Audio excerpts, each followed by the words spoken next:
Gloire soit rendue au ressuscité. Gloire soit rendue à celui qui est résurrectionné. Gloire soit rendue à celui qui est vivant au siècle des siècles.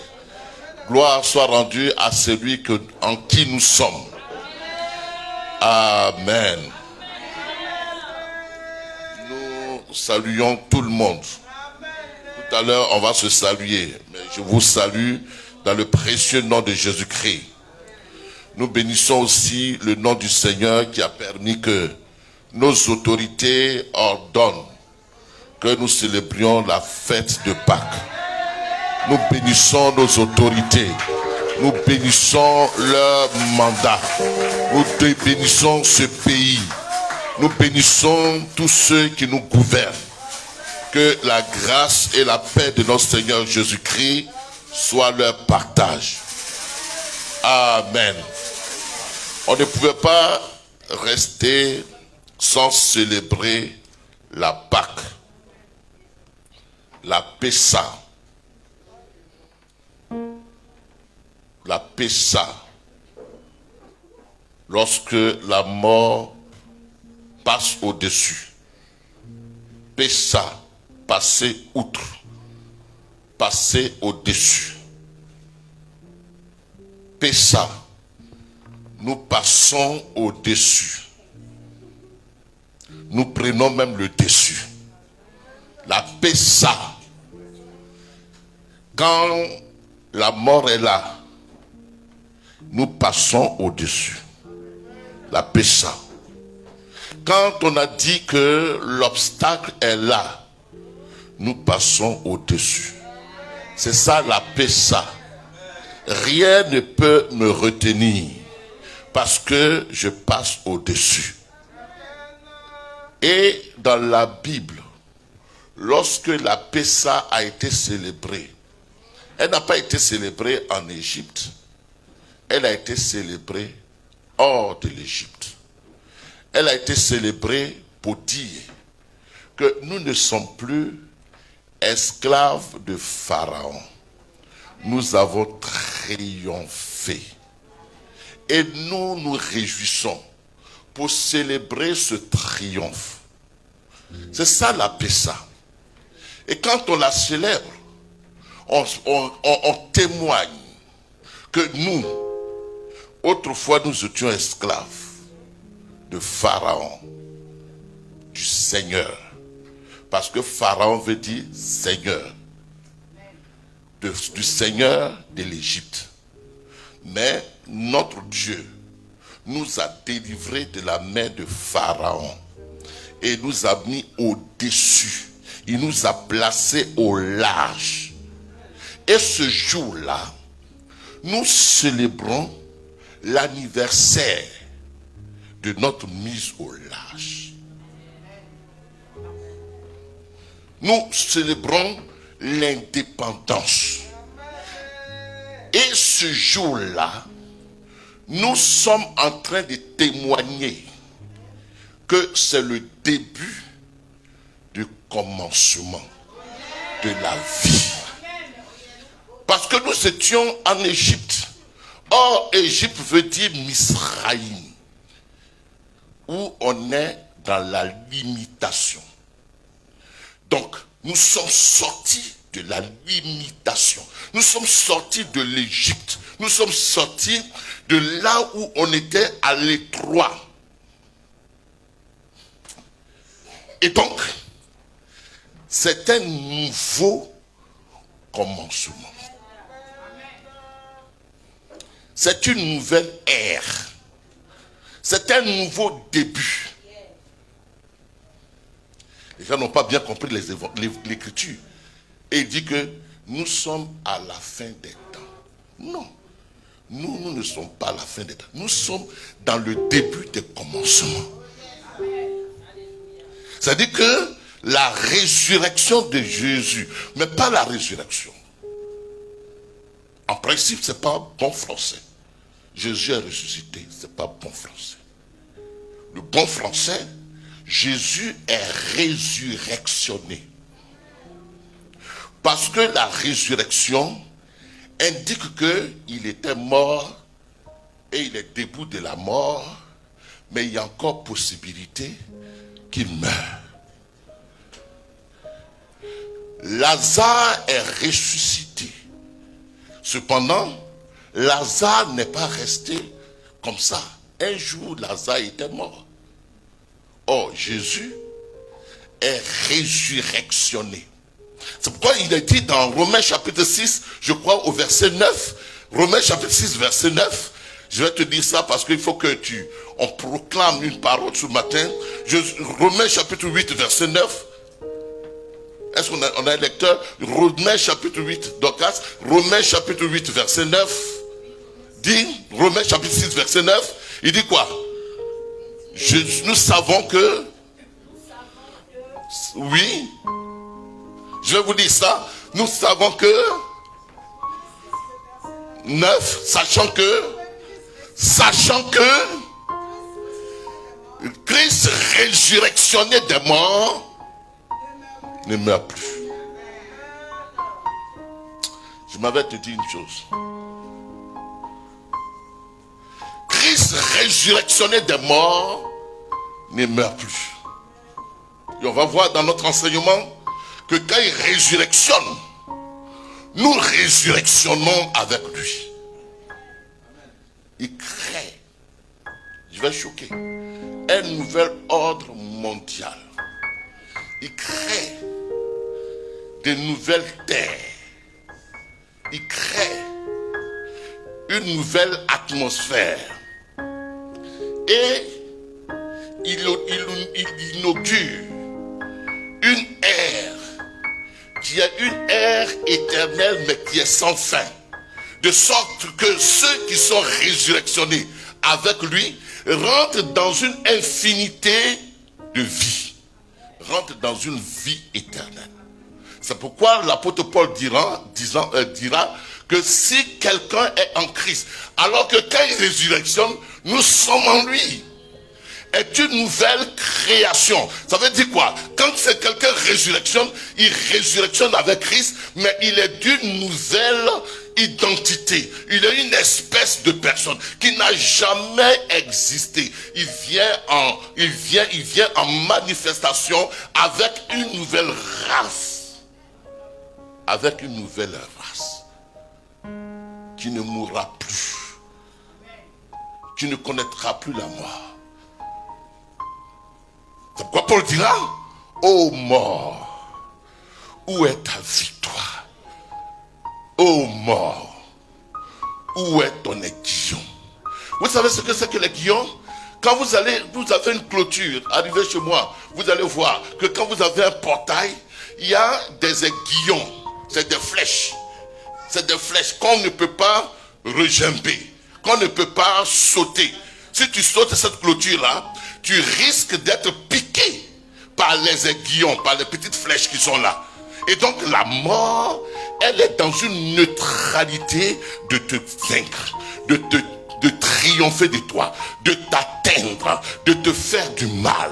L'apôtre Paul pourra dire que pour moi la mort est un gain. C'est pourquoi, comme je suis résurrectionné, ma vie est sortie de la mort. La mort n'est plus mon partage. Et tout ce qui m'appartient ne connaîtra plus la mort. Ma maison ne connaîtra plus la mort. Mes activités ne connaîtront plus la mort. Ma vie professionnelle ne connaîtra plus la mort. Ma vie financière, matérielle ne connaîtra plus la mort. C'est-à-dire que la mort, c'est un langage qui n'est plus dans ma bouche. Parce que j'ai vaincu la mort. C'est pourquoi je déclare qu'en ce jour de la résurrection de Jésus-Christ, où Christ est résurrectionné, tu es résurrectionné avec lui et que tu ne mourras plus jamais. Tu ne mourras plus jamais. Tu ne mourras plus jamais. Ta vie ne sera plus une vie de faillite. Ta vie ne sera plus une vie d'échec. Ta vie ne sera plus une vie retenue dans les liens du bois. blocage. Ta vie ne sera plus une vie qui soit sous obstacle, parce que tu es passé au-dessus. Christ te met au-dessus. Quand Christ est résurrectionné, il est parti au jour de la résurrection même. Il est parti au ciel. Et quand il est arrivé au ciel, il a présenté en tant que souverain sacrificateur. Il a présenté son sang. Dieu dit, j'apprécie ton sang. J'apprécie l'œuvre que tu as faite. Alors, Dieu lui donne, avant qu'il ne revienne, Dieu lui donne le nom qui est au-dessus de tout nom. C'est pourquoi en ce nom, tout genou fléchit et toute langue confesse que celui-ci, il est le Kurios. Il est le Kurios, ça veut dire quoi? Il est le Kurios de la terre. Il est le propriétaire de la terre. Il est le Seigneur de la terre. Il est celui à qui tout appartient. Il est celui qui est établi et qui a tout sous ses pieds et qui donne à l'église en tant que chef suprême de dominer avec lui. Je suis fils de Dieu. Je suis Kurios. Je suis Seigneur. Seigneur dans le domaine dans lequel Dieu m'établit. Je suis Seigneur. Seigneur sur les œuvres de l'ennemi. Elles ne pourront plus jamais me vaincre. Kurios. Kurios. Kurios. Propriétaire de tout. Seigneur de tout. On n'a pas compris la Pâque. Si on veut parler, c'est jusqu'à 3 mois même.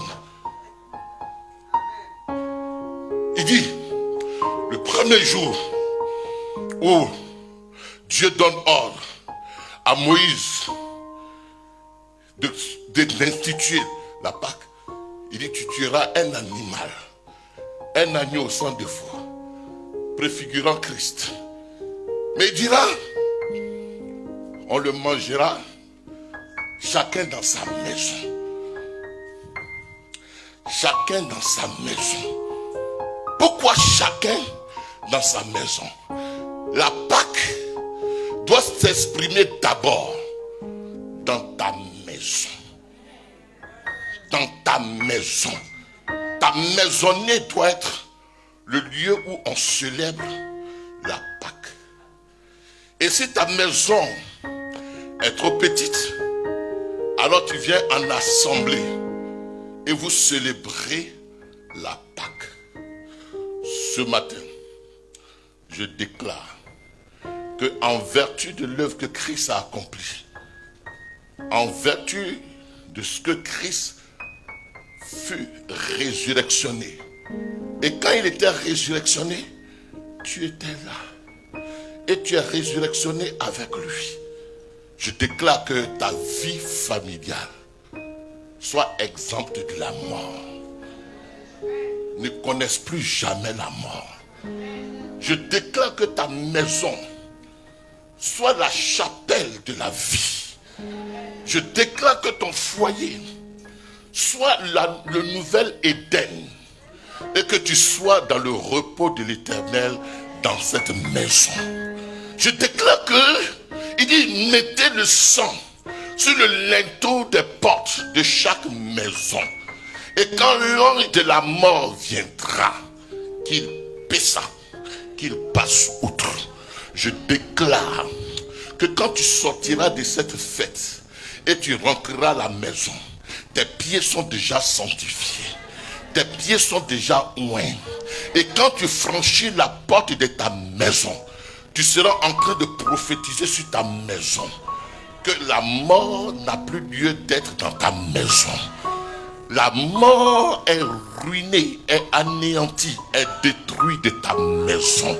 Je déclare ce matin, je sais que tu ne vas pas rester dehors, tu vas vouloir rentrer dans une maison, mais je déclare et je scelle ce lieu-là qui a été le théâtre, qui a été auteur de la résurrection de Christ. Je déclare que la terre, ce lieu dans lequel tu es, il fait entrer l'onction de la résurrection dans tes pieds. Et tout lieu que foulera la plante de tes pieds, il te donne de régner dans ce lieu. Il te donne d'enlever la mort dans ce lieu.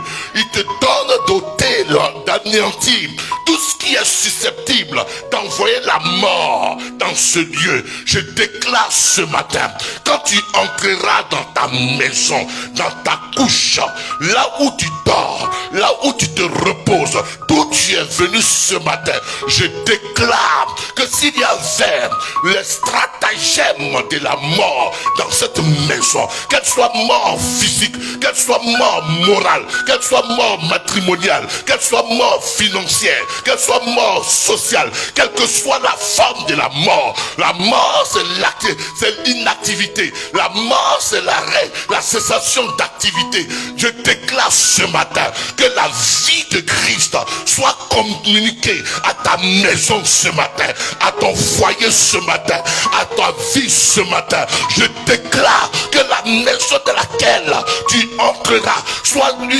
nouvel Éden, et que l'Éden de Dieu soit maintenant ta maison au nom de Jésus-Christ. L'Éden de Dieu soit rétabli dans ta maison au nom de Jésus-Christ. Je te bénis, et que la bénédiction avec laquelle tu pars de ce lieu ce matin, cette bénédiction, elle soit dans tes pas. Tout lieu que foule tes pas, ce lieu te soit soumis. Je déclare ce matin que je te fais Seigneur en vertu de la résurrection de Christ. Tu es établi Seigneur, tu es établi roi, tu es établi celui qui domine, tu es établi celui qui gouverne.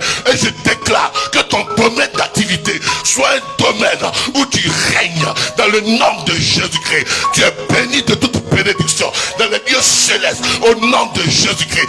Rien ne peut t'arrêter, rien ne peut t'arrêter dans le nom de Jésus-Christ de Nazareth. Il dit, si l'esprit qui a ressuscité Christ d'entre les morts habite en vous, il rendra aussi la vie à vos corps mortels. Je déclare que la maladie, qu'elle soit délogée, qu'elle soit délogée, qu'elle soit délogée. Comme vous lisez Ephésiens chapitre 1, la partie du verset 18, verset 19, verset 20, avant de conclure au verset 21 et 22. Laisse-moi prophétiser sur quelqu'un. La Bible dit, Ephésiens chapitre 18, chapitre quoi 1, verset 18. Verset 18. Il n'a qu'à ouvrir vos yeux, vous allez voir. Verset 19.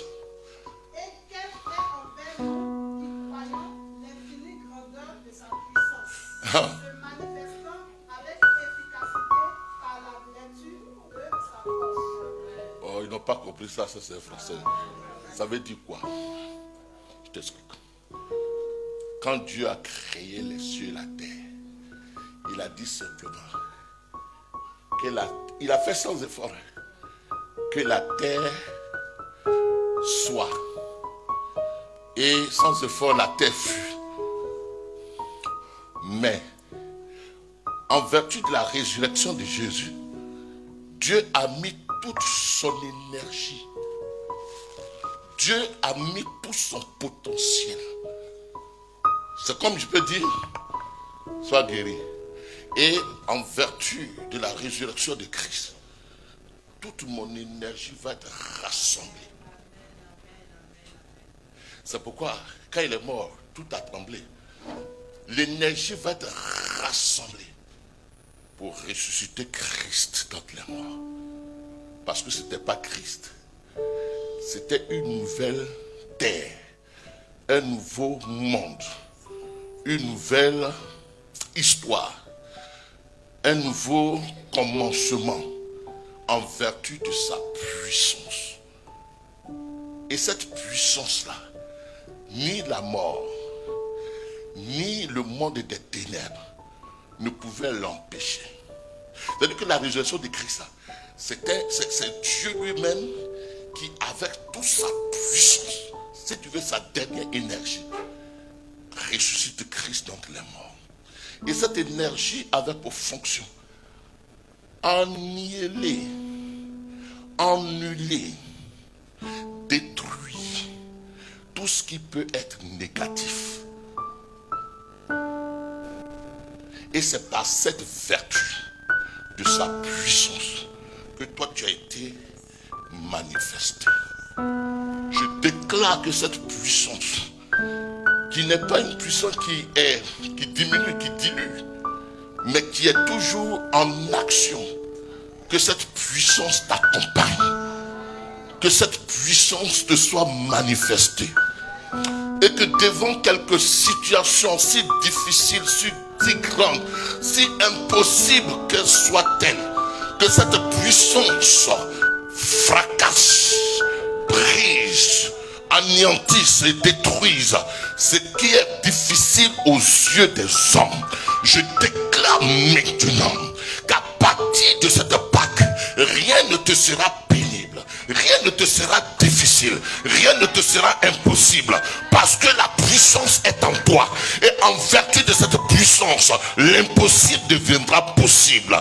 La mort cédera, la ténèbre céderont, et toute la puissance des ténèbres de l'air, elles diront que celui qui arrive là, il est doté d'une énergie à laquelle on ne peut pas résister. Aucun sorcier, aucun démon, aucune situation, quelle qu'elle soit, elle ne pourra te résister, parce que tu portes en toi celui devant qui tout genou fléchit et toute langue confesse qu'il est Seigneur. Je te proclame ce matin résurrectionné au nom de Jésus-Christ. Je déclare ta vie résurrectionnée au nom de Jésus-Christ. Je déclare ta maison résurrectionnée au nom de Jésus-Christ. Je déclare tout ce qui te concerne résurrectionné au nom de Jésus-Christ.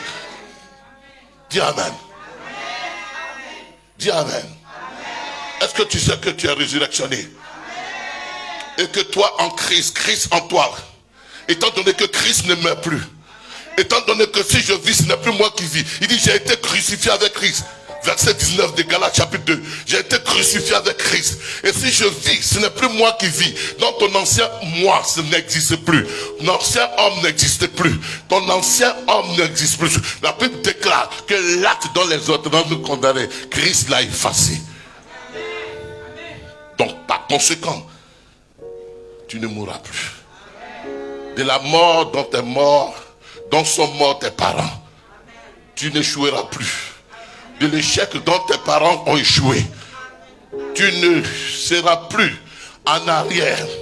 De la façon dont tes parents étaient en arrière, tu ne seras plus en situation d'échec. De la façon dont tes parents étaient dans l'échec. Dans le nom de Jésus-Christ. Tu vas te rendre un service. Tu vas te lever et tu vas dire à ton voisin, tu es résurrectionné.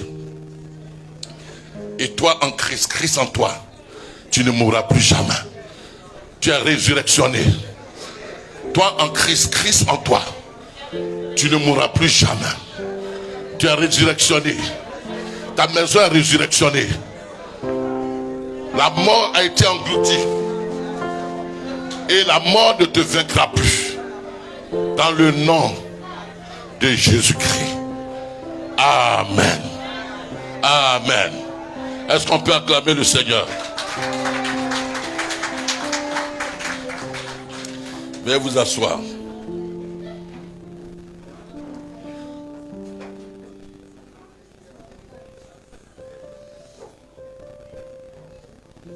La religion, elle va jusqu'à Jésus qui est né. Elle parle de l'incarnation. Jésus est né, Emmanuel parmi nous. La religion, elle parle de Jésus qui a fait des miracles. Son ministère terrestre. Quand il était en Israël. La religion parle de Jésus de Nazareth. Mais la religion ne peut pas comprendre le mystère de Jésus résurrectionné. C'est pourquoi la religion s'acharne à célébrer Noël. Elle s'acharne à parler de Jésus-Christ.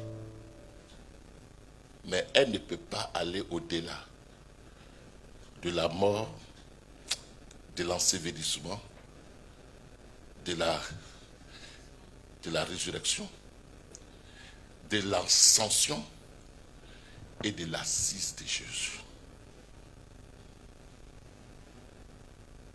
Or nous avons été introduits dans sa mort. Quand il mourait là, j'étais mort. Hier, j'expliquais à quelqu'un ce principe. On va voir ça. Adam, quand il est mort, quand il a péché, moi je n'étais pas encore né. Et je n'existais même pas. Même mon pays n'existait même pas. Et puis on a dit, tous sont péchés et sont privés de la gloire de Dieu. Et toute l'humanité a été engloutie dans la faute d'Adam. Or, la Bible dit que Jésus est le dernier Adam. Il vient mettre fin à l'épisode, à l'existence de Adam. La race adamique, elle n'existe plus. Je ne suis plus de la postérité de Adam.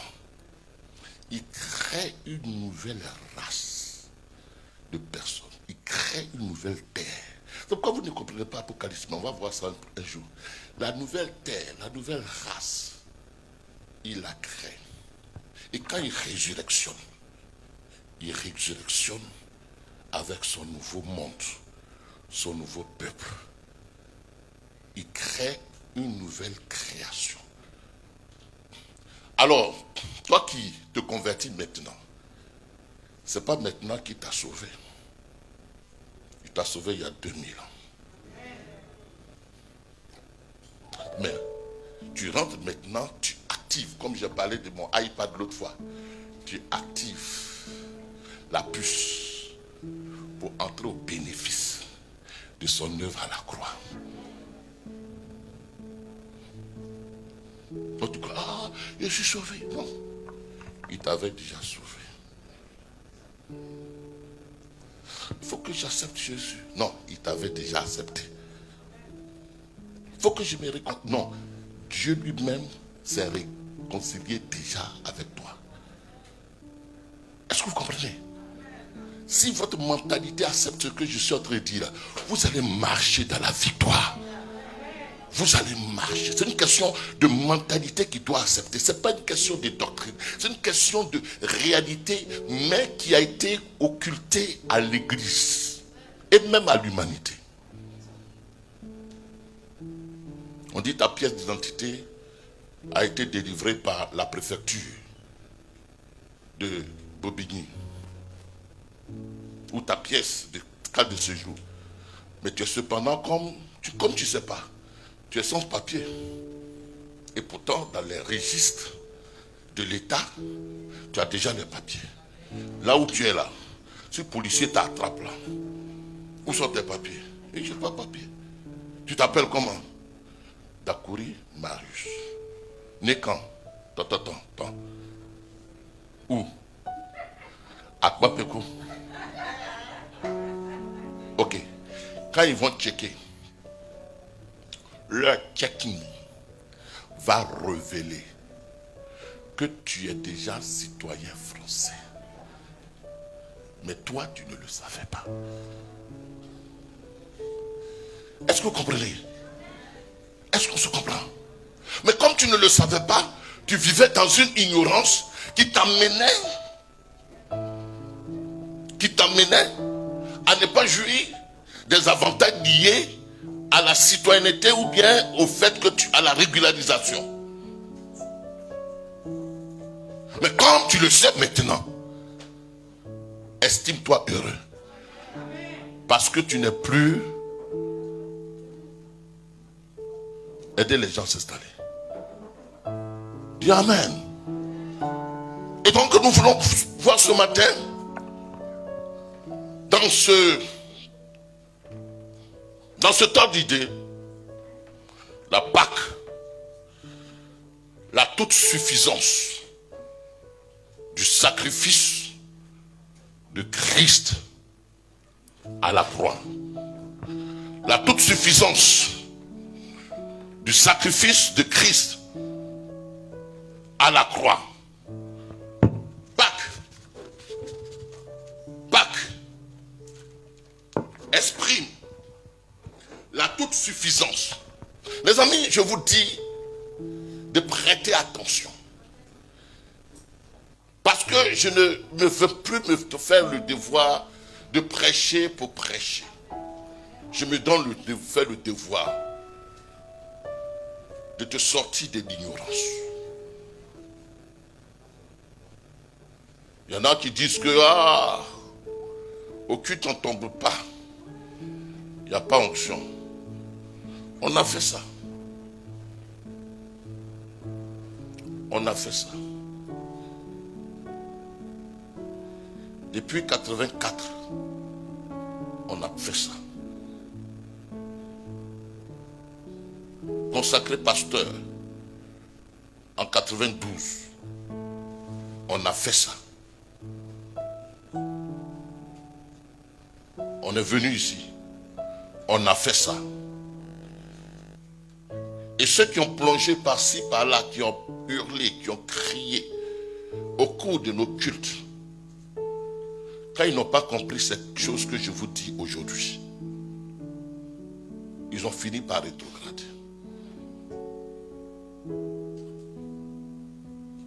Donc mon objectif, c'est de t'ouvrir les yeux. Quand Dieu établit Paul, il dit que tu leur ouvres les yeux afin qu'ils passent de la puissance de Satan à Dieu.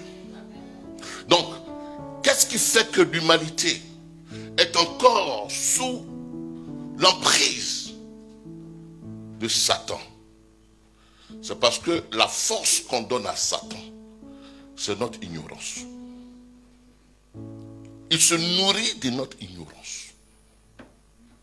Or, quelqu'un qui n'est plus dans l'ignorance est dans une position de force par sa conviction, son assurance, sa fermeté.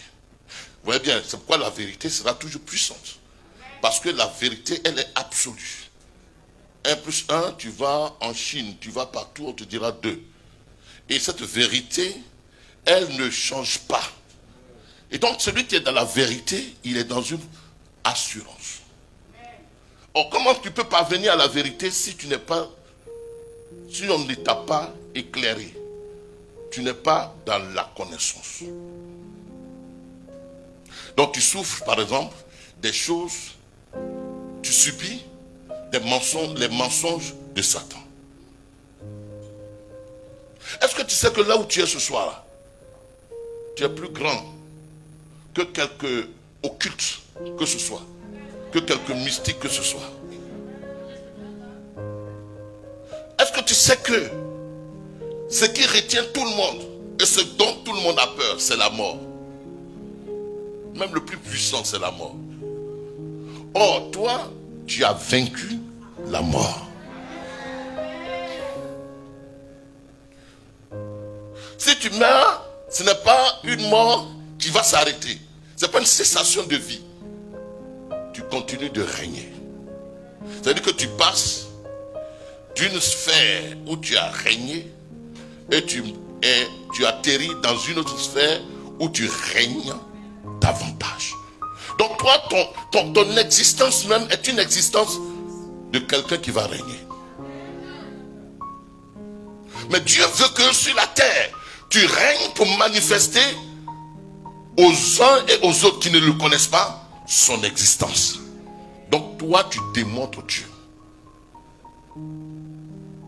Donc quand tu pleures, ils sont dans la confusion. Ils disent, où irons-nous pour connaître Dieu? Un jour, Philippe dit à Jésus, mais montre-nous Dieu. Ils disent, Philippe, depuis que tu es avec moi là, tu ne sais pas que Dieu est là. Celui qui m'a vu, a vu Dieu. En réalité, celui qui t'a vu, a vu Dieu. Parce que tu es l'incarnation. Incarner, ça veut dire quoi? Dieu veut se servir d'un corps pour manifester son existence. Jésus, c'était Dieu. Pourquoi? Parce que Dieu remplit Il lui donne un corps. Et Dieu est rempli dans ce corps. Il était la plénitude de la divinité. Donc, le panier a de la valeur en fonction de ce qu'il le remplit. Si ce panier, je te le donne, tu vas dire, ah, il m'a donné un panier. Mais si je te donne ce panier rempli de grands billets, tu vas trouver que ce panier, il n'est pas n'importe quel panier. Or, Jésus, Dieu, quand il vient, il prend la forme humaine. Parce que Dieu, pour sauver l'homme, Dieu prend l'homme. Et donc, il remplit de la forme humaine ce Jésus, mais de Dieu. Donc, quand il passe, ceux qui ont les yeux charnels voient l'homme, mais ceux qui ont les yeux spirituels voient Dieu rempli en lui. Jésus dit, il ne faut pas que je règne seul. Parce que le commencement, Dieu dit, faisons l'homme à notre image. C'est-à-dire que quand on me voit, on voit Dieu. Quand on voit l'enfant d'Alain, on voit Alain. Parce qu'ils sont tellement semblables. Mais selon notre ressemblance. La ressemblance, c'est tout ce qui est caractère. Tout ce qui est nature. Parce que on peut être l'image, le reflet, mais on peut ne pas avoir la même nature, le même fond. Or, le plan de Dieu, faisons l'homme à notre image, c'est-à-dire que quand on le voit, on voit Dieu. Maintenant, on va gratter un peu. Mais le grattage là, c'est le caractère. Donc, Dieu meurt, et puis, il se multiplie dans tous les croyants. Désormais, Jésus n'est plus seul. C'est pourquoi la Bible dit, en Romains chapitre 8, qu'il est le premier-né d'entre tous les frères. Verset 29. Il est le premier-né. Et puis Ephésiens va dire que il est la tête du corps. Je suis pas encore entré dans mon message. Je souffre encore pour que je fasse asseoir ça. Il est la tête. Bien aimé, pour les mamans qui ont fait enfant, ils savent que quand on va faire enfant, on sort par la tête toujours. C'est anormal que ça vienne par les pieds. On sort par la tête. Et si la tête est sortie, le corps sort. On se comprend? C'est pourquoi quand tu vas faire ta pièce d'identité, on ne te dit pas prends pièce d'identité avec ton ventre. Parce que la tête suffit pour imaginer qui est le corps. Parce que la tête ne peut pas être la tête d'homme et le corps ne va pas être serpent.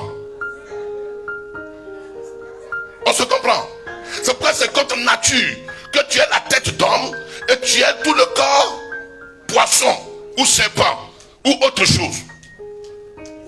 Donc la tête déjà, elle présente ce qui est le corps. Or la Bible dit que nous sommes le corps de Christ.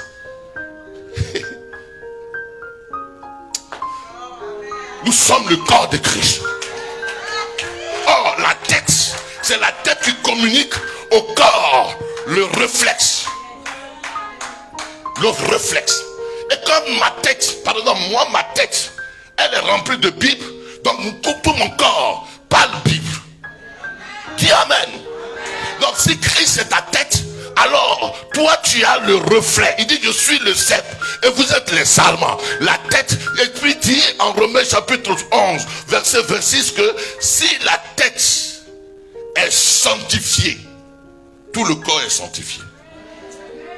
Mais si ma tête se porte bien, tout mon corps se porte bien. Oh, Christ se porte bien. Oh, Christ est vainqueur. Oh, Christ est triomphateur. Oh, Christ est surnaturel. Toi aussi, tu es membre de ce corps. Tu es aussi surnaturel. Tu es aussi en bonne santé. Tu es aussi béni. Tu es aussi sanctifié. Tu es aussi glorieux. Tu es aussi fort et puissant. À l'image de la tête. Bien aimé, c'est comme ça que tu es. Un jour, je m'en vais. On présente Jésus à Pilate. Assieds-toi là, c'est pas grave. Assieds-toi, ma fille. Dis au monsieur de venir. Non. Ça là. Est-ce que vous savez? J'ai compris tout ça. Je suis converti plus que hier. Oui, je suis là. Je suis converti plus que hier. Ma maman disait, ne viens pas au village, ne construis pas, ne fais pas ci, ne fais pas ça. Je croyais un peu quand même. Parce que les sorciers, ils ont tué des prédicateurs même chez nous. Je croyais un peu. Mais maintenant, je peux même dormir au cimetière sans rien redouter. Je peux même dormir dans une maison avec quelqu'un qui est sorcier sans rien redouter. Je peux parler avec assurance à quelqu'un qui est envoûté sans rien redouter. Pourquoi? Parce que je suis devenu Dieu. Il a dit à Pharaon, il a dit à Moïse, mais je t'établis Dieu sur Pharaon. Oh, Pharaon, ça veut dire Seigneur. Donc ta seigneurie est incontestable. Si un pharaon se présente devant toi, sache que tu es Dieu sur lui.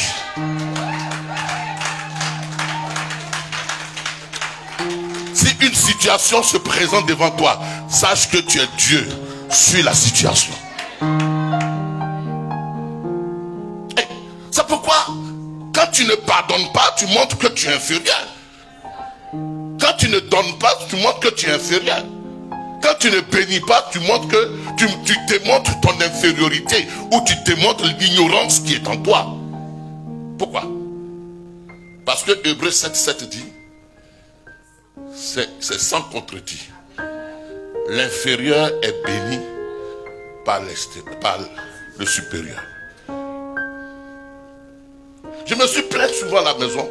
Il dit, personne ne me donne. Personne ne m'aide. Personne ne fait quelque chose pour moi. Mais personne toujours. Mais Dieu me fait comprendre que c'est une marque que tu es supérieur. Bien-aimé, continue de manifester ta supériorité. Et en continuant de la sorte, Dieu te maintiendra toujours dans la position de la supériorité. Un chef est un chef. Un supérieur est un supérieur. Et tu ne seras jamais déchu de la supériorité en Christ. Alors, Pharaon dit à Jésus, est-ce que tu es roi? D'abord, non pas Pilate, dans Jean chapitre 19, on présente Jésus. Et je m'en vais quelque part. On présente Jésus, versets 1 à 5, et on le flagelle. Il est roué de coups. Si tu trouves, il est roué de coups. Et qu'est-ce qu'on fait? On pose sur sa tête quoi? Couronne d'épines. Couronne d'épines, tu sais ce que ça veut dire? C'est le symbole de la malédiction.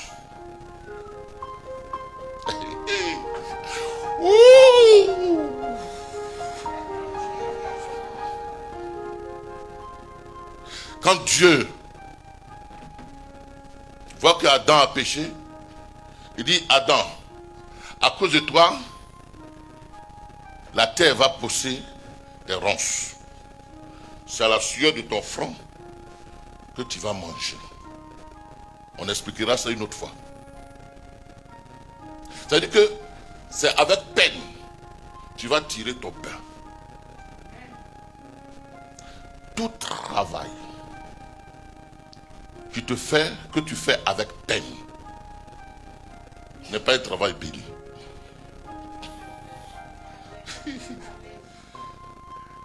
L'homme béni, il travaille par passion, il travaille par plaisir.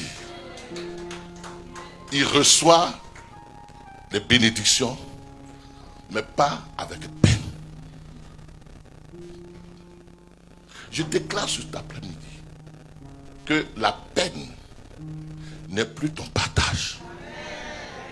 Tu ne vas plus avoir avec peine. Tu ne vas plus manger avec peine. Tu ne vas plus réussir avec peine. Celui qui est béni, c'est naturellement les choses viennent à lui. Mais tu ne vas plus gémir. Pour payer ton loyer, tu gémis. Pour faire même offrande, tu gémis. Je ne sais pas, c'est comme ça que je suis. Mais moi, ça me fait toujours quelque chose. Quand quelqu'un me donne toujours, ça me... Pourquoi? Parce que j'aime donner pour montrer que je suis béni. Est-ce qu'on se comprend? Alors, Pilate dit à Jésus, mais est-ce que tu es le roi des Juifs? Il dit, je le suis. On met une couronne sur lui. Tu es là? Oui? Jean 19, verset 1 à 5, la parole de Dieu. Alors, Pilate vit Jésus et le fit battre de verge. D'accord. Les soldats tressèrent une couronne d'épines qu'ils posèrent sur sa tête et ils le revêtirent d'un manteau de pourpre. Puis, s'approchant De façon ironique, pour se moquer. Comme tu es roi là, on met un manteau sur toi. Verset 3. Puis, s'approchant de lui, il disait, salut, roi des Juifs, et il lui donnait des souffles. Pilate sortit de nouveau et dit aux Juifs, voici, je vous l'amène dehors, afin que vous sachiez que je ne trouve en lui aucun crime. Comme l'agneau qu'on a vu dans Exode 12, sans défaut. Je ne trouve en lui aucun crime. Alors il dit quoi? Jésus sortit donc, portant la couronne d'épines et le manteau de pourpre. Et Pilate leur dit, voici. Voici l'homme. Et la vie de l'humanité a été toujours marquée par l'homme. Dieu a donné le nom Adam pour dire que, qui signifie l'homme, l'humain. C'est de lui qu'est sortie l'humanité. Adam veut dire l'humain, l'homme. Donc Dieu a toujours fonctionné avec l'homme. Tout sexe compris. Tu es l'homme. Maman Dacru est l'homme. Tu es l'homme. Et quand l'homme va chuter, c'est tous les hommes qui chutent. L'homme va être le représentant d'une entité. L'homme. Je veux dire encore, pour rabaisser. L'homme va être le représentant d'un groupe, d'une famille, d'une maison. Tu es l'homme. Quand Dieu veut sauver, il prend l'homme. Quand le diable veut détruire, il prend l'homme. Et Pilate dit ici, voici l'homme. Il ne dit pas voici Jésus. Il dit voici l'homme. Quand Dieu veut instaurer la loi, il envoie les anges qui donnent la loi à Moïse l'homme, qui va enseigner la loi. Quand Dieu veut justifier tous les croyants, il va prendre Abraham qui est l'homme. Dieu a toujours pris l'homme pour manifester lui sa gloire, pour le représenter. Comprends avec moi. Ici en France, on va prendre le président de la République. Quand il va être au Parlement européen ou bien il va être chez les grands, G7 ou G combien, le président Emmanuel va être le représentant de toute l'entité France. Il est l'homme. L'homme qui représente la France. Toi aussi tu es l'homme. L'homme qui représente une génération, qui représente une généalogie, qui représente une maison, qui représente un temps et qui doit marquer son temps. Comprends-moi ce matin. Chacun de vous rassemblé ici est l'homme. Son succès va enrôler le succès de plusieurs. Son échec va enrôler l'échec de plusieurs. Comprends ce soir que tu es l'homme. C'est-à-dire que même quand Abraham est justifié, dans ses reins, il y avait Lévi. Quand Abraham a payé la dîme, la Bible déclare que c'est Lévi qui a payé la dîme. Parce que les enfants d'Abraham étaient dans ses reins. Que l'homme. Tu vois pas combien de fois tu mets en péril toute une génération, toute une maison, toute une famille, parce que tu es l'homme qui est disqualifié. Or, ta disqualification entraîne la disqualification de toute une famille. Ton retard entraîne le retard de toute une maison, de toute une génération. Sache ce matin que même quand tu prends l'avion et que tu arrives ici, tu es l'homme. Et quand Dieu t'établit dans un domaine, tu es l'homme.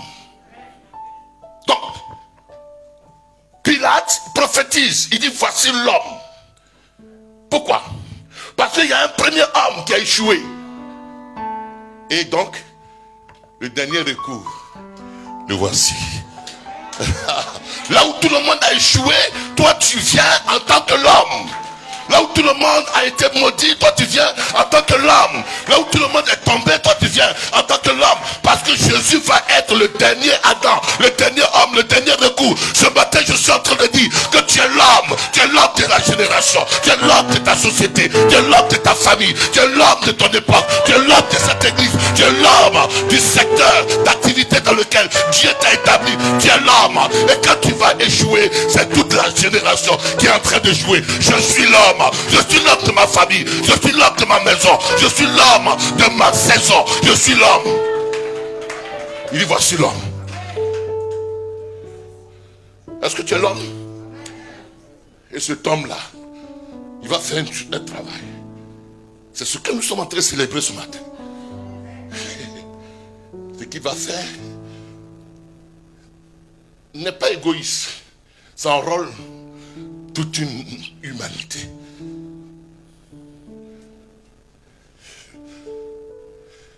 Je vais exagérer. L'homme, il va pardonner aux hommes tous leurs péchés. Ce qu'Adam a gâté là, lui il va venir restaurer tout. Ce que Adam a fait, et on dit tous sont privés de la gloire de Dieu. L'homme a été donné pour ne plus que les gens soient privés de la gloire de Dieu, mais qu'ils soient dans la gloire de Dieu. Est-ce qu'on se comprend ce matin? Avant que je ne bouge, comprends que tu es l'homme. Tout acte que tu poses engendre toute une maison, toute une génération. Même ta négligence spirituelle met en péril toute une génération. Tu dis je ne prie plus. Tu es en train d'enrôler, retarder toute une maison. En toi, il y a toute une maison. En toi, il y a toute une famille. En toi, il y a toute une génération. Dans ce pays, c'est toute ta famille qui est représentée en toi. C'est la maison de ton père qui est représentée en toi. C'est-à-dire que tu peux arrêter la mort. Ou tu peux laisser la mort circuler. Dans ce pays, il y a l'homme. Dieu dit, je cherche un homme. Chaque église a l'homme. Je suis l'homme établi là, par la grâce de Dieu, pour t'ouvrir les yeux. Le jour où je ne serai pas là, Dieu va mettre un homme. Est-ce que tu sais que tu es l'homme? Si tu es conscient que tu es l'homme, tu marcheras conséquemment. Alors, donc la Bible dit, pour entrer dans la compréhension maintenant, Hébreux chapitre 10. Waouh. Hébreux 10, Hébreux, le fameux Hébreux 10. L'homme. Mon frère Dako est l'homme. Wakubwe est l'homme. Oh, frappe ta poitrine ce soir. Ce matin, pas par un signe d'orgueil, mais dites que je suis l'homme. Ma seule prière, elle prévaut sur toutes les œuvres du diable qui seraient manigancées contre ma maison. Quand je participe à l'offrande, je suis l'homme. Quand je donne ma dîme, je suis l'homme. Quand je vais chez la prostituée, je suis l'homme qui va chez la prostituée. Est-ce que tu ne vois pas que tes enfants te ressemblent? Est-ce que tu ne vois pas que ta maison te ressemble? Ta maison est à l'image de ce que tu es souvent.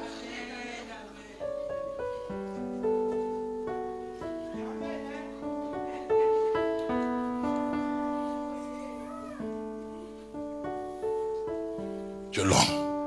Alors, par rapport à cet homme-là, la Bible dit que, en effet,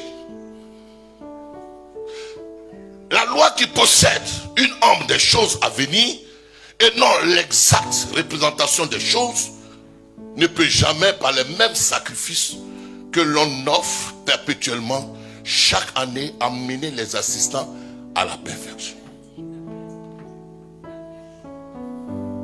La loi, les 10 commandements, la Torah, l'Ancien Testament, c'était une ombre. C'était une ombre.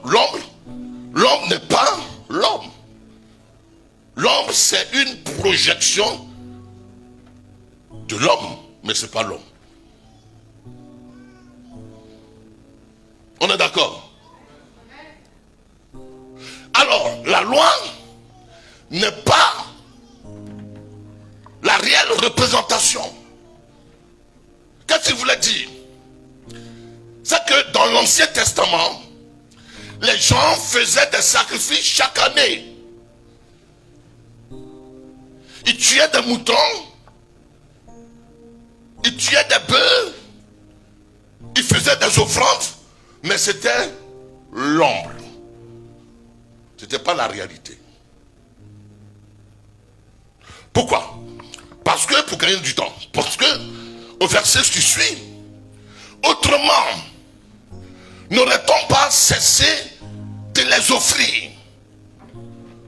Parce que ceux qui rendaient ce culte étant une fois purifiés, n'auraient plus en aucune conscience de leur péché.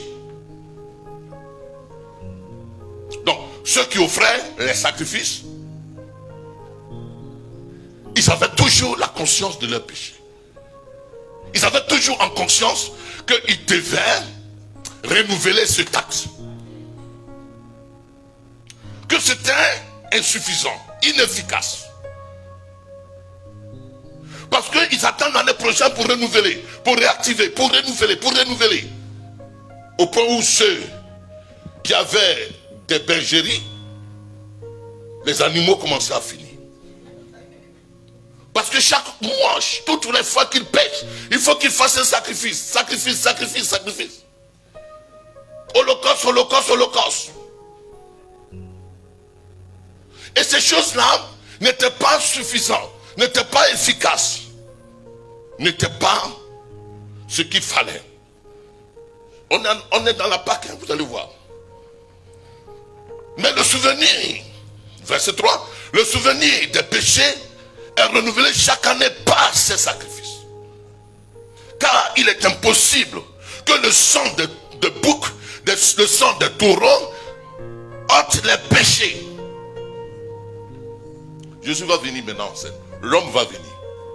Ils étaient si fatigués que chaque fois qu'il commettait un acte, chaque fois il fallait tuer un animal, il fallait faire une holocauste, il fallait sacrifier quelque chose, il fallait faire une offrande.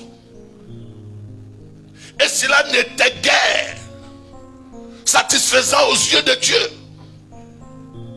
Mais Dieu tolérait. Il tolérait parce que un temps soit peu, ça calme leur conscience. Et puis ils avancent. Tu vois, l'homme aime étouffer sa conscience. Par des actes religieux. Par des actes cérémoniels. Le problème de l'homme, c'est question de conscience. Parce que sa conscience est toujours active. Et toujours manifeste un souvenir de ce qu'il a fait de mal. Même le plus grand des pécheurs, vous allez dire qu'il n'est pas conscient, il est conscient. Et chaque fois les gens ils dorment, ils sont dans le stress. Pourquoi? Parce que leur conscience garde le dépôt de leurs méfaits. Donc quand ils venaient à l'église, à la synagogue ou alors dans le temple, ils venaient toujours avec un animal parce qu'ils étaient conscients que eux-mêmes foncièrement ils sont mauvais. Et la conscience était comme un juge qui les accablait. Donc Dieu permet que, pour calmer leur conscience, parce qu'ils vont avoir AVC, donc ils n'ont qu'à venir. Tu vois, il y a des gens, ils font des petits cadeaux, ils font des actes pour qu'ils calment leur conscience. Mais la conscience ne se tait pas. Et où nous sommes cet après-midi, il y en a dont la conscience est encore en train de raviver, de réactiver ce qu'ils ont fait hier, ce qu'ils ont fait il y a une semaine, ce qu'ils ont fait il y a un mois. Ils sont en train de vivre la condamnation, la culpabilité de leur conscience. Je suis allé aux États-Unis et j'étais dans l'église d'un ami. Mais le gars est venu donner un paquet d'argent. Mais en réalité, c'était un dealer. Fallait-il prendre? Fallait-il pas prendre? Il a pris. Le pasteur qui a pris, lui, il n'a pas de problème. Mais c'est celui qui a donné, lui, il veut tout faire sa conscience. Parfois, on fait des choses dans l'église et on veut étouffer sa conscience. Parfois on fait du matu-vu. Mais quand on est à la maison, il y a la conscience qui est réactivée pour dire que voilà, tu as fait ça, voilà, il te manque ça, voilà, et puis les gens sont malheureux. Ils sont malheureux parce que leur conscience rappelle des choses auxquelles ils ont échoué, auxquelles ils ont fait naufrage et auxquelles ils sont coupables. Pourquoi les gens ne sont-ils pas heureux à 100%? Parce qu'il y a en eux un être qui rappelle ce qu'ils sont en réalité. Je peux bien prêcher devant vous cet après-midi. Mais il y a quelqu'un en moi qui dit, ce que tu dis aux gens là, est-ce que toi-même tu es comme ça? Il y a des choses que je peux cacher à mon épouse, mais il y a ma conscience qui est là, qui joue un rôle de juge. Et Dieu voyait que les gens n'étaient pas heureux parce que leur conscience rappelait toutefois ce qu'ils sont en réalité. Dieu dit, il faut un homme. Ouh. Vous voyez, il y a des personnes qui sont là et puis après ils s'oublient. C'est parce qu'ils sont en face de leur conscience. Il y a des gens même qui ne viennent pas à l'église parce qu'ils savent que je vais rappeler encore leur conscience. Donc, Dieu dit pour ça, à cause de question de leur conscience, il faut un homme qui va faire un travail dont le travail va aider leur conscience à être guérie, à être assainie. C'est pourquoi vous allez voir que le rôle du Saint-Esprit, c'est dans notre conscience. Son travail, c'est sur notre conscience. Alors Jésus vient, l'homme vient, il dit quoi? Il arrive, il dit quoi? Au verset 4, au verset 5. C'est pourquoi Christ, quand il rentre dans le monde, il dit, tu n'as voulu ni sacrifice, ni offrande, mais tu m'as formé un corps. Tu n'as agréé ni holocauste, ni sacrifice pour le péché. Et voici, j'ai dit, je viens. Oh Dieu, pour faire ta volonté. Réfléchissons-y. Vous êtes déjà fatigué. Donnez-moi 15 minutes. Parce que je suis en train de parler à ta conscience. Tu vois ta conscience maintenant, elle est en train de travailler 100%. Conscience. Quand Jésus vient dans le monde, il dit dans le livre d'Ésaïe, Dieu, tu n'as voulu ni sacrifice, ni holocauste. Or, quand tu dis l'Ancien Testament, on parle des sacrifices qui sont agréables à Dieu. Mais Dieu dit, tu n'as voulu ni sacrifice. C'était permissif. Dieu accepte ça en attendant que l'homme vienne. Mais ce n'était pas le vœu de Dieu. Dieu n'a jamais demandé, tu es mouton, tu es ceci. Il a laissé. Je ne veux pas entrer dedans. Mais c'est une pratique qu'ils ont prise en Égypte. Donc il dit laisse. Jésus dit, je viens parce que ce n'était pas efficace. Pourquoi ce n'était pas efficace? Parce que bien qu'il faisait ces sacrifices, deux choses. Premièrement, ces sacrifices-là n'effaçaient pas définitivement leur péché. N'effaçaient pas pour toujours leur péché. Momentanément, temporairement. Les sacrifices d'animaux, temporairement. Et deuxièmement, ces sacrifices rappelaient toujours, ramenaient toujours en souvenir leur péché. Pourquoi? Parce que foncièrement mauvais. Alors Jésus vient, il dit, je suis l'homme. Je suis l'homme pour pouvoir guérir leur conscience. Pour pouvoir guérir leur conscience de quelle façon? Pour faire en sorte que leur conscience ne soit plus passive du péché, ne soit plus dépôt du péché, mais en même temps, je vais faire un travail sur leur conscience, afin que maintenant que leur conscience sera libérée du péché et de son pouvoir, ils puissent être heureux, ils puissent être joyeux, ils puissent être sereins, ils puissent être des hommes de conviction, ils puissent être des hommes libres. On se comprend? Ok. Alors il dit, au verset 9, ensuite je viens pour faire ta volonté. Il abolit ainsi la première chose qui est la loi pour établir une seconde, la grâce. Parce que la loi n'a jamais été suffisante pour empêcher l'homme de faire ce qu'il ne doit pas faire.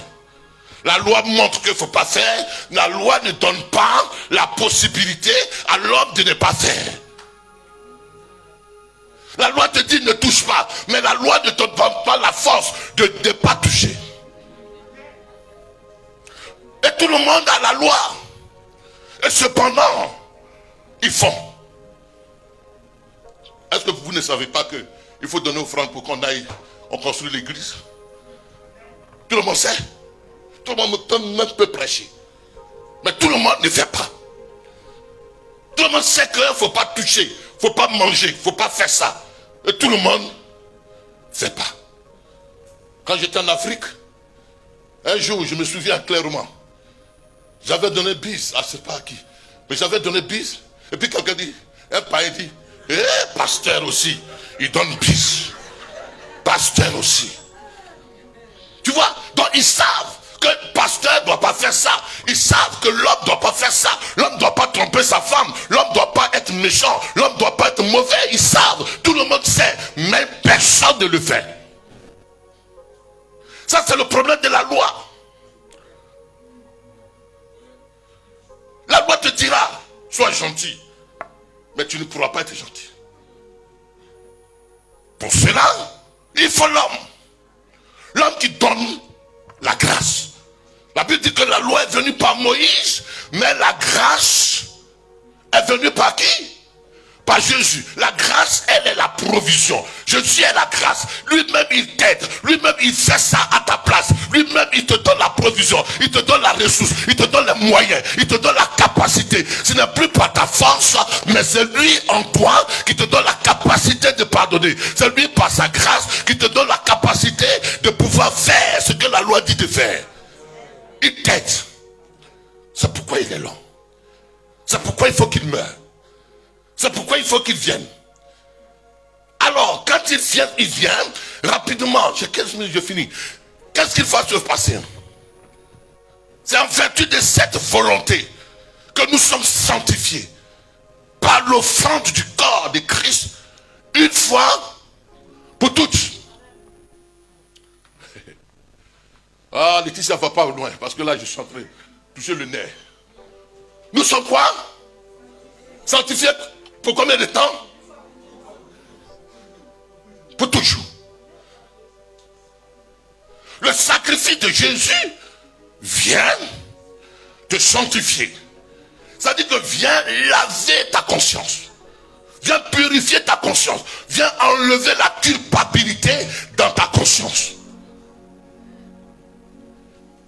Viens te mettre à l'écart pour Dieu. Et Dieu donne les moyens de te mettre à l'écart. Il te donne les moyens de pouvoir prendre conscience que désormais, tu n'appartiens plus au monde. Tu n'appartiens plus au péché. Tu n'appartiens plus au désordre. Il te donne les moyens de ne plus faire. Même quand tu as envie de faire, il y a quelque chose en toi qui t'emmène à ne pas faire. Quelqu'un ne va pas dire je suis en Christ. Et puis il continue de faire seulement. Parce que sous prétexte que Jésus a pris mes péchés, Jésus a fait ceci. Non, il ne peut pas. Tu ne peux pas. Pourquoi? Parce que désormais, c'est lui qui est en toi. Et quand il est en toi, il te donne la capacité d'obéir à la moindre chose et de faire du bien. De manifester dans ta manière d'être sa nature. De manifester ce qu'il est en toi. Parce qu'il est saint en toi. Alors en toi tu es saint. Parce qu'il est amour, alors en toi tu répands l'amour. Parce qu'il pardonne, en toi tu peux pardonner. Pas de tes forces, mais de la part de celui qui est en toi. Est-ce que vous voyez combien de fois l'église est en retard? L'église n'est pas consciente de qui est en lui. Jésus est venu pour te rendre capable. Capable d'aimer ton ennemi. Quand Jésus disait dans les 4 évangiles, aimez vos ennemis, c'était pas possible. C'était pas possible. Ils ne pouvaient pas aimer leurs ennemis. Mais quand Paul va reprendre, il dit comme Jésus vous a pardonné, pardonnez aussi aux autres. C'est ce que tu as expérimenté que tu peux déployer. Il n'avait pas expérimenté le pardon. Jésus n'est pas encore mort. Donc il ne peut pas pardonner. Et je veux dire ce matin à quelqu'un que si tu es maintenant en Christ, par l'œuvre de la résurrection, tu es intégré en Christ. Et étant donné que tu es intégré en Christ, ce qu'on doit voir en toi, c'est le reflet de Christ. Or, le reflet de Christ, c'est amour. Le reflet de Christ, c'est miséricordieux. Or, le mot miséricordieux, ça veut dire quoi? Rentrer dans la misère d'autrui et prendre sa misère, prendre part à sa misère et apporter la solution à sa misère. Avant, il pouvait avoir pitié. Mais maintenant, Christ était en eux, ils sont compatissants. Deux choses. Jésus est venu faire un travail. Quand il rentre en nous par la résurrection, il rentre en nous avec sa nature. Nous n'avons plus la nature adamique. Nous ne réagissons plus à Adam. Nous ne sommes plus des pécheurs. Nous sommes maintenant des christifiés. Nous sommes maintenant christifiés. Nous sommes la théophanie. C'est-à-dire que la manifestation de Christ. C'est une erreur que tu aies vécu la résurrection et que tu sois encore la même personne. C'est pas possible. Parce que la résurrection veut dire que quoi? Désormais, ce n'est plus toi qui vis. Désormais, il y a quelqu'un qui est entré en toi par son esprit qui est le Saint-Esprit, qui est la personne de Jésus. Donc en réalité, si tu avais compris ces choses, tu ne révélerais que la nature de celui qui est en toi. Et on a été sanctifié pour quand? Pour combien de fois? Sanctifié pour combien de fois? Pour toujours. Pour toujours. Je vais arrêter là. Pour toujours. Sanctifié pour toujours. Sanctifié pour toujours. En attendant désormais que que ses ennemis soient devenus son marchepied. En comment Jésus, ses ennemis vont devenir son marchepied en attendant. Tu vois, il y a des contradictions. Et je reste là toute la nuit. Je ne sais pas qui je vais appeler pour comprendre ça. Il dit, il nous a sanctifiés en attendant que ses ennemis soient son marchepied. Ça veut dire qu'ils ne sont pas encore ses marchepieds. Non. Lui, il a vaincu. Mais nous sommes les membres qui marchent. C'est la jambe qui marche. C'est le corps qui marche. Si le corps marche dans la victoire, la tête est honorée. Parce que la tête, elle est reliée au corps. C'est-à-dire que l'ennemi sera le marchepied de Jésus dans la mesure où tu comprendras que tu es désormais Jésus et tu dois refléter le caractère de la tête. Aussi longtemps que tu n'as pas compris cela, l'ennemi, il va être toujours comme celui qui n'est pas vaincu. Or, c'est toi qui dois manifester, tu dois démontrer que l'ennemi est véritablement devenu marchepied. La résurrection fait de l'ennemi un vaincu, mais toi tu dois manifester. Tu dois lui dire, l'ennemi tu es vaincu et tu n'as plus de pouvoir. L'ennemi c'est toi qui envoies la mort, tu n'as plus de pouvoir. C'est toi qui envoies la sorcellerie, tu n'as plus de pouvoir. C'est toi qui envoies la pauvreté, tu n'as plus de pouvoir. Toutes les œuvres de l'ennemi, nous triomphons d'elles. Et quand nous avons triomphé, la tête est honorée. Je suis le sujet de l'honneur de la tête. Parce que je suis le membre. Si le corps est paralysé, la tête est forte. Elle ne peut pas t'honorer. Donc dans ce monde-là, Jésus est résurrectionné pour que toi tu puisses le démontrer. Aussi longtemps que tu seras en train de pleurer, tu es en train de dire que Jésus n'est pas résurrectionné. Aussi longtemps que tu seras en train de vautrer dans le mal, tu es en train de dire que c'est pas vrai cette affaire.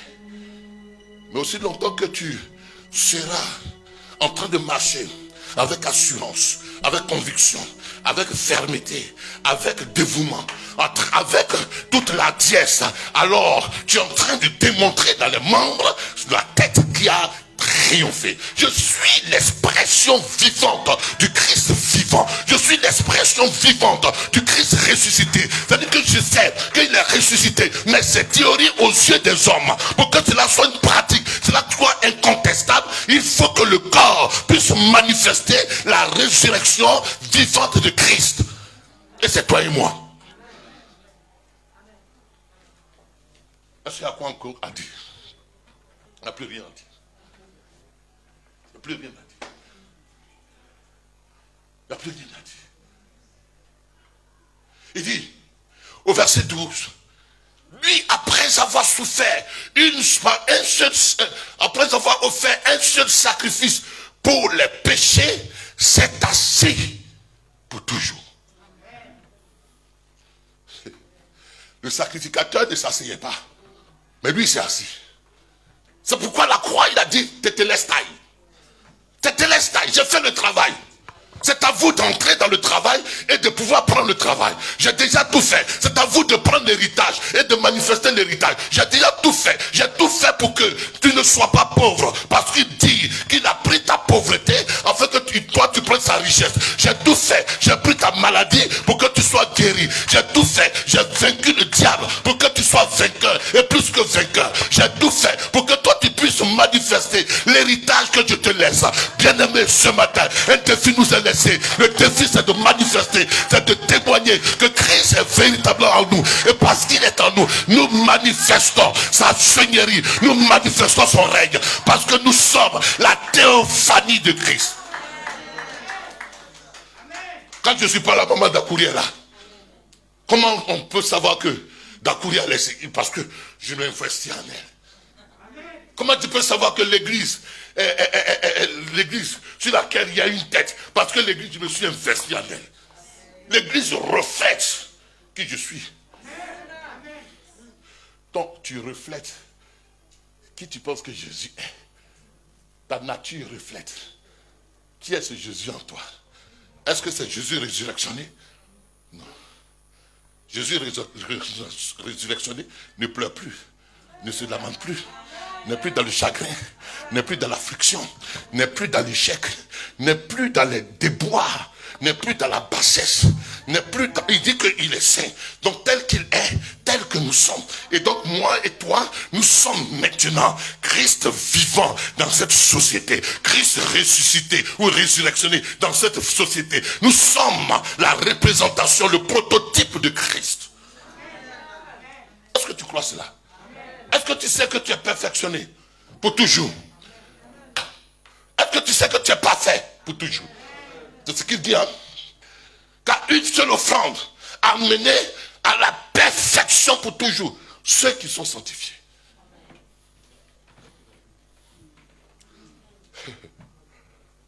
Je suis imparfait. I'm a perfect man.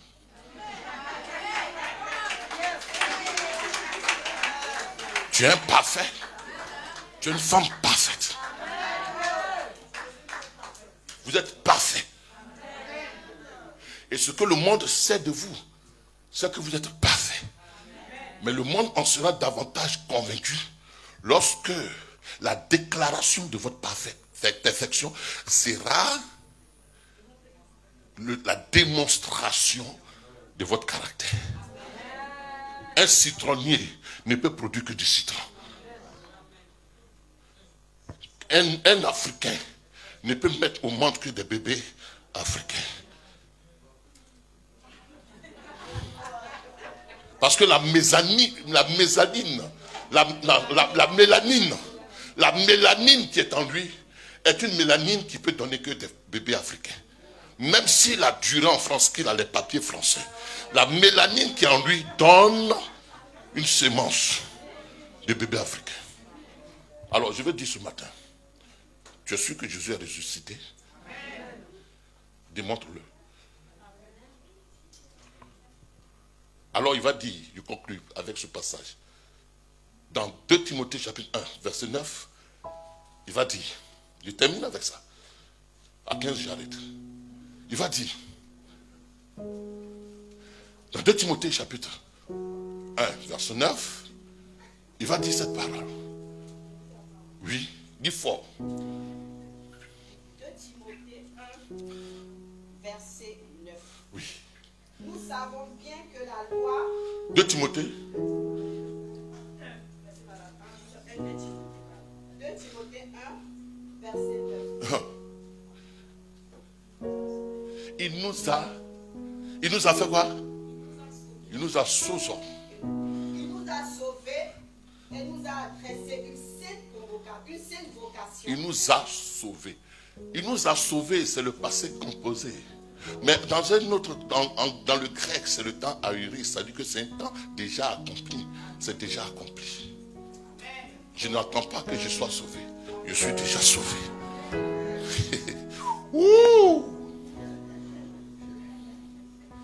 Mais ok, le salut dont il parle, c'est le salut sozo. C'est-à-dire que pour lui, notre corps est déjà sauvé. Pour lui, nos finances sont déjà sauvées. Pour lui, notre esprit est déjà sauvé. Donc lui, il a fait son travail. Il nous a sauvés. Toi qui attends un autre salut, il ne viendra pas. Toi qui as dit, oh Dieu, sauve-moi, il ne viendra plus. Parce qu'il a déjà tout fait. C'est pourquoi à la croix, il va dire, tetelestai. Tout est fait. Tout est accompli. Le travail propre. 5 sur 5. Il n'y a plus rien à faire. Au sujet de la guérison, c'est fait. Au sujet de la prospérité, c'est fait. Au sujet de la fécondité, c'est fait. Au sujet de l'élévation, c'est fait. Au sujet d'être à la tête, c'est fait. Au sujet de triompher des sorciers, c'est fait. Oh, je suis venu et je leur donne un chéquier avec des chèques qu'ils doivent remplir du montant qu'ils veulent pour qu'ils aient la ressource. C'est fait. Je ne peux plus rien faire. Dieu ne peut plus descendre pour faire quelque chose. La guérison est dans ta bouche. La victoire est dans ta bouche. L'autorité est dans ta bouche. La domination est dans ta bouche. Tout est en toi. À toi de dire maintenant. Et la chose arrive. Il dit, si vous avez la foi comme un grain de sénévé, vous allez dire à la montagne. Au moment où il disait cela pour se moquer d'eux. Parce qu'il savait qu'il n'était pas encore mort. Il ne pouvait pas avoir la foi. Maintenant qu'il est mort, il nous communique sa foi. Ce n'est pas ta foi. Il te communique sa foi. Nous avons la foi de Christ, en vertu de laquelle nous opérons à la même dimension qu'il a opéré, à la même enseigne qu'il a opéré. Désormais, je peux faire. Il dit que si vous croyez en moi, vous ferez des choses plus grandes que j'ai fait. Parce que quand je serai en vous, parce que quand je serai ressuscité, je serai maintenant dans toute la divinité. Et je serai plus grave. J'ai dit à quelqu'un, pour le moment je suis à l'école, j'enseigne. Mais quand je vais arrêter tout ça, je serai plus grave. C'est ce qu'il voulait dire. Je suis encore enfant de Marie. Je ne suis pas encore mort. Je suis dans la nature humaine. Je ne suis pas encore grave. Quand je ressuscite Lazare, vous pensez que je suis grave. Ça, c'est rien. Mais quand je vais ressusciter, ce sera Dieu lui-même en moi et en vous. Vous serez plus grave. Bien-aimé, tu n'as pas raison de faillir. Tu n'as pas raison d'échouer. Tu n'as pas raison d'être dans la pauvreté. Tu n'as pas raison d'être dans la misère. Tu n'as que raison pour être dans la perfection, pour être dans l'exemplarité. Tu n'as que raison pour être dans la manifestation du Christ vivant. Parce qu'il t'a déjà tout donné. Il t'a déjà tout attribué. Il t'a déjà tout disposé. Tu n'es que la totalité. Tu es la totalité de Jésus-Christ. Totalité de Jésus. Totalité de Jésus en toi. Mais pas seulement de Jésus. Mais Jésus était en Dieu. Dieu était en lui. Donc il y a en moi. Jésus et puis Dieu.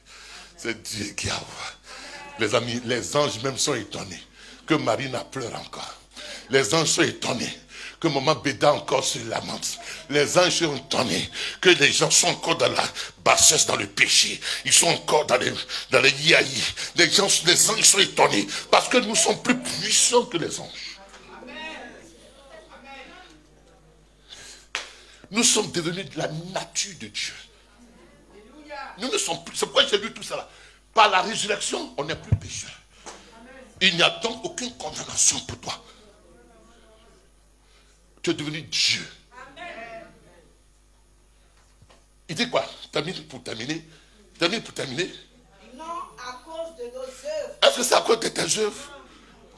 Sauvé à cause de tes œuvres? Ah, voilà pourquoi. Si je te dis de venir prier pour quelqu'un qui est malade, moi j'ai insulté mon mari. Je suis en palabre avec elle. Avec ma femme là, je ne suis pas normal. Donc en disant ça, tu penses que c'est toi qui fais. Non à cause de nos œuvres. Je ne suis pas ce que je suis parce que j'obéis. Parce que je ne cherche pas femme. Mais je suis ce que je suis à cause de sa grâce.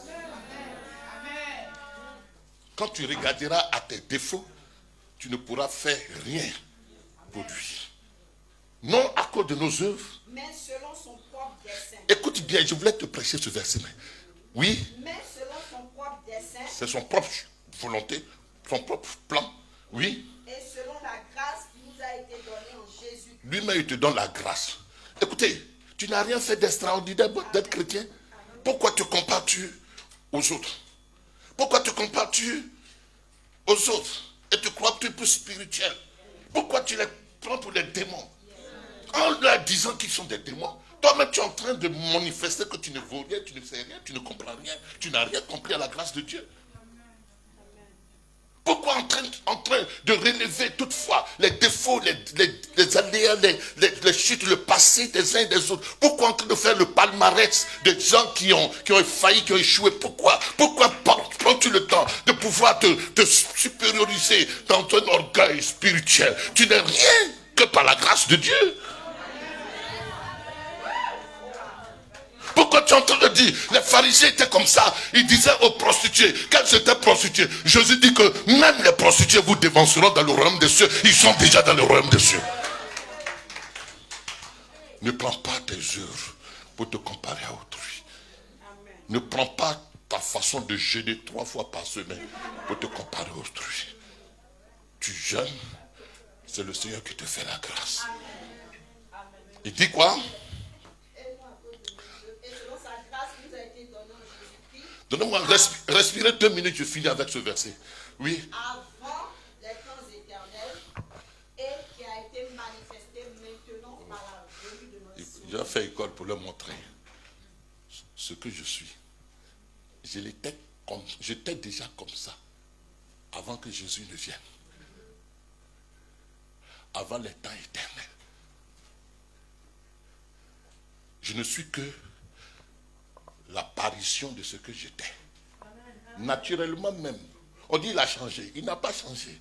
C'est ce qu'il est qu'il est. Depuis qu'il est venu en France, il a changé. Non, c'est ce qu'il est qu'il est. Donc ne pensez pas que j'ai changé. Je suis un esprit qui vient du ciel. Avant l'apparition qui a été manifestée maintenant. Termine mon verset jusqu'à l'immortalité. Quand il est venu, j'ai été révélé. J'étais venu avec lui. J'étais dans ses reins. Oui. Qui a réduit la mort à l'impuissance. Oui. Et a mis en évidence la vie et l'immortalité par l'évangile. Oui. C'est pour cet évangile que j'ai été établi prédicateur. Merci. Il a rendu la mort impuissante. Bien-aimé, part de cette Pâque avec la conscience que la mort a été rendue impuissante. Le corollaire de la mort, c'est-à-dire que tout ce qui envoie la mort, l'affliction, le chagrin, la maladie, la détresse, la solitude, la culpabilité, a été réduite à l'impuissance. Il ne faut plus avoir peur. Il ne faut plus avoir peur. Tu es devenu immortel en vertu du Christ qui vit en toi. Il dit, si quelqu'un a le Fils, il a la vie. S'il n'a pas le Fils, il n'a pas la vie. Or, la vie de Dieu, c'est la vie que nous avons, c'est la vie de Dieu. Et c'est une vie éternelle. Ça ne veut pas dire qu'on va aller au ciel comme ça. Non. La vie éternelle, c'est une vie qualitative. C'est la vie de l'éternel, en vertu de laquelle il produit des œuvres surnaturelles. C'est cette vie qualitative, ce n'est pas une vie humaine, ce n'est pas une vie charnelle, c'est une vie surnaturelle. C'est pourquoi il n'y a désormais aucune condamnation. Ceux qui parlent de Dakouri dans le dos, ils parlent de Dakouri qui est mort. Mais le Dakouri que vous voyez, c'est un Dakouri nouveau. Ceux qui parlent de Béatrice, c'est une Béatrice qui n'existe plus. Mais ils parlent de Béatrice qui n'ont jamais connu.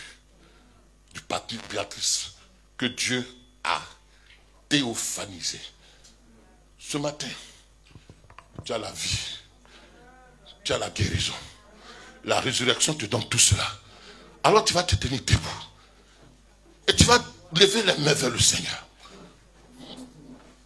Est-ce qu'on s'est compris ce matin? Lève la main.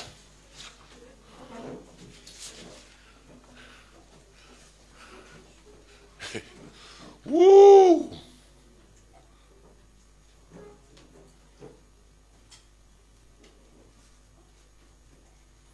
Mardochée a dit à Esther,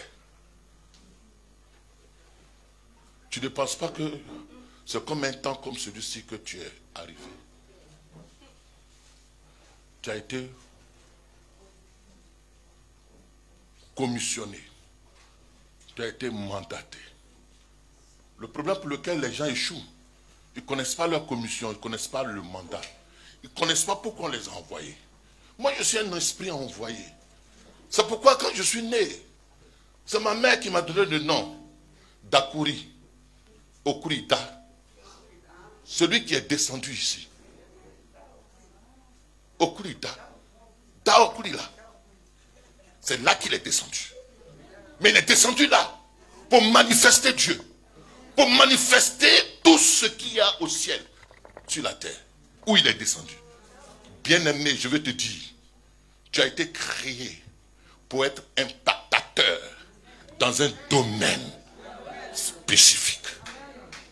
Dans un domaine. Je suis plus à l'aise quand moi j'enseigne. Yolande est plus à l'aise quand elle chante. Et toi, tu es plus à l'aise dans quel domaine dans lequel je manifeste seigneurie suprême avec une maîtrise absolue.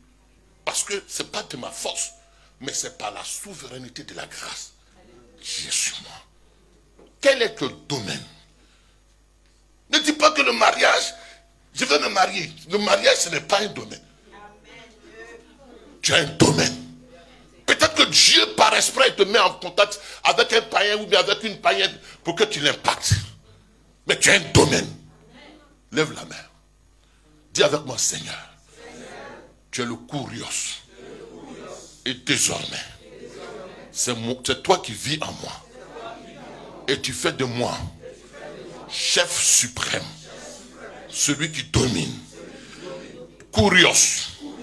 Dans un domaine dans lequel tu m'as suscité. C'est pourquoi ouvre mes yeux et révèle-moi en ce temps de la résurrection le domaine dans lequel je vais me manifester, que Christ vit vraiment en moi, dans lequel je vais impacter et je vais manifester la seigneurie de Jésus-Christ. Je suis conçu pour un but précis. Je vais le découvrir. Pour un mandat spécifique, je vais le découvrir. Je suis conçu pour être l'homme, pour être la femme de la circonstance. Alors je vais jouer mon rôle. Peu importe ce qu'on dira de moi, ce qu'on critiquera, ce qu'on condamnera, mais ce que tu as mis à mon cœur, je l'accomplirai. Et je ne quitterai pas ce monde sans avoir accompli. C'est pourquoi tu m'as suscité. Je te rends grâce parce que par ta résurrection, je suis devenu plus que vainqueur, plus que triomphateur, plus que béni dans le nom du Christ, ressuscité et glorifié. Mais la main, si tu as un mal, tu es un Kurios. Tu es un Kurios. C'est pourquoi ce n'est pas exprès que dans mon nom il y a Kuri, Dakuri. Le Dida a compris ça, il m'appelle Dakuri. Le Da, ça veut dire que ici, le Kurios d'ici. En grec, Dakuri veut dire le Kurios d'ici. Si Dieu me met à l'école, je suis le Kurios de là-bas. S'il me met dans un travail, je suis le Kurios de là-bas. Et vous êtes les enfants de Dieu. Vous êtes les enfants de Dakuri. Dieu t'établit. Kurios. Et là où tu t'en vas. Là où foule la plante de tes pieds. Par la vertu de la résurrection. Dieu dit, tu es Kurios. Tu es Kurios. Ce pays peut être grave. Les gens peuvent avoir peur de ce pays. La saison peut être une saison mauvaise. On peut dire qu'il y a une pandémie. Mais toi, tu es Kurios dans cette pandémie. Tu es Kurios. Mets la main sur ta main. Sur ton parti qui te fait mal. Si tu n'as pas de parti mal, mets la main sur ta tête. Et dis que maintenant, je suis couronné de gloire, de l'esprit du ressuscité. Je vais de gloire en gloire, d'excellence en excellence, de richesse en richesse, par le nom du Christ glorifié. Amen. On peut acclamer le Seigneur.